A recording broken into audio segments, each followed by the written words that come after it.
All right, so in today's episode, we have season 6 playoffs, and before we even get into it, um, we did have some complications with this season's Natty, and we didn't get the film or the footage for it, so it's kind of suck.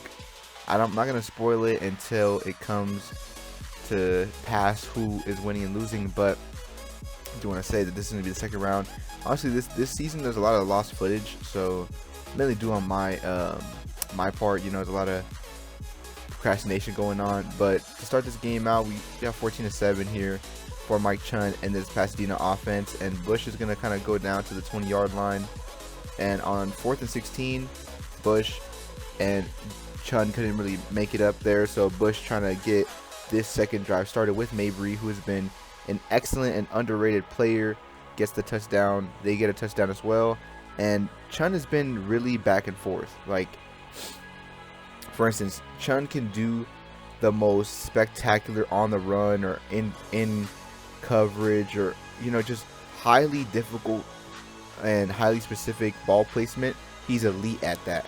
But when it comes to rudimentary, just normal everyday passes, he just can't get it done. I don't know what it is about him, but he has really high highs and really low lows, and that's really what sets him apart from other quarterbacks. And it's really honestly not the greatest when you're looking at a quarterback.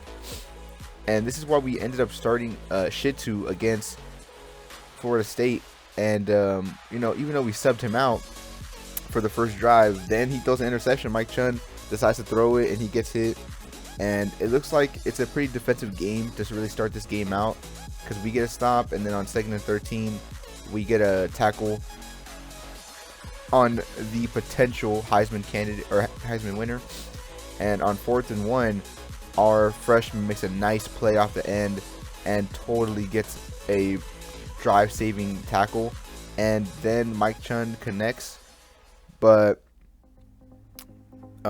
for some reason that we didn't really get the spot from the ref, so they get the ball back, and Durango makes a lot of moves. I mean, he's the best running back in college football right now, so what can you really expect? And Lawrence and company has been doing a really good job in containing him as this far. And we're playing this weird coverage here where we're having a linebacker kind of come across. I don't know why he wasn't following for some reason, but Lawrence plays excellent coverage there, and they get a stop.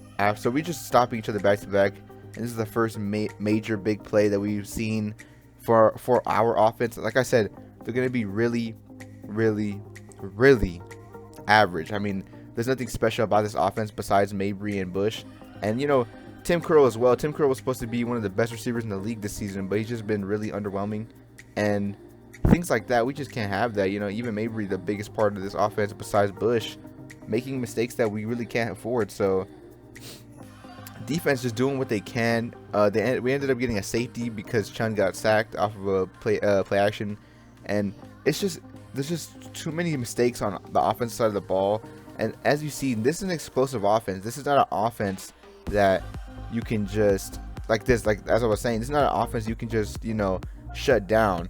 And for us to be 8 points in the second quarter, like look at those type of passes from Chun. I mean, absolutely insane, but still, like you can't get it done normally. You know what I mean? And that's not what we need. Like not everybody can do the flashy plays, but everyone should be able to do the rudimentary plays. And when you can't do that, and you don't have an efficient offense, you only have the certain amount of explosives, and you're not consistent, then it's really terrible. And Durango finally gets his first explosive play of the game, and it hurts us pretty bad. Emmanuel Hurt, probably the best safety in national college football, makes the stop, but then again, you just can't really stop Durango. He's just been such a problem for college football. And we throw an interception to Bourne, and Bourne gets this all the way to the other end zone, so he scores a pick six. And what's crazy is it's just there's a lot of, I mean, most of these points are off of offense. I mean, they've only allowed 14 points from the defense, but we're seeing 22 in the game because we're looking at safety, pick six. Like, we're not seeing the whole picture here. And now finally, probably one of the biggest turnovers where it's just like you just can't do anything.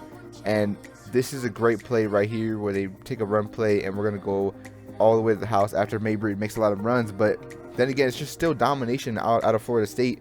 And honestly, it's just really good execution on the offense side of the ball. I mean, defense, we played great to the extent. I mean, look at this. We're forcing fumbles on 4th and long. And Mike Chun, you know, rolling out, doing what he does, puts another nice ball on a tightrope. And it looks like we're finally going to get some steam here. Bush gets down to the goal line. We run no huddle because I think he sees something that he likes. So we're going to see if we can get it off of the surprise attack. They changed the formation on defense. Probably should have hit Curl, and they hit the outside for Tryon. And this is what I'm saying. Like, his processing is not that great, and we're just getting torched now.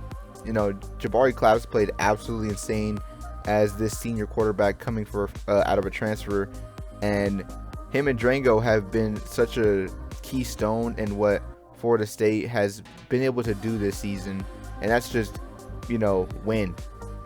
And on this 4th down, they get another touchdown. So with the 4th quarter pretty much wrapping up soon, this is it or the game wrapping up soon. This is it in the 4th quarter for Mike Chun to do something, you know, a nice little move. And Joey Bush, let me just tell you, Joey Bush, man, he has been such a phenomenal player, just knowing how and when to make these moves. I mean, he's just incredible. We make Drango fumble, which is insane off of a defensive standpoint, and we end up scoring as well. So our linebackers are doing exactly what they're supposed to be doing. I mean, the only people on defense that we could really say had a bad day was our DBs, just because we're playing so physical. But they're jumping balls. They're trying to get picks because our offense just can't get it done. And Joey Bush is probably the man of the match here. I mean, he's just been unguardable. Like, nobody can seem to stop him on defense. And you could see the defensive coordinator from Florida State absolutely having a pissy fit about it. But, you know, it's too little too late, though. You know what I mean? Like, we have 40 seconds left, and that's it. That's the game right there. So we end up losing against Florida State. And this is where I want to say that we lost the footage. But Florida State go on, and South Dakota makes their 2nd appearance in the Natty. And South Dakota put a convincing win over Florida State, believe it or not, even though that was such a beautiful win over us. That's what happened. So we don't have the footage, and I'm honestly pretty annoyed that we don't. But I do want to say, as these awards keep going on here, that next season there's going to be some changes, and for sure I'm going to be on top of it. But as you can see, Franchik also did break the record for most sacks in a season, so clap it up for him. But next season, you're going to see in season 7 a lot more changes in the game, and I think it's going to be a way better season for all the teams.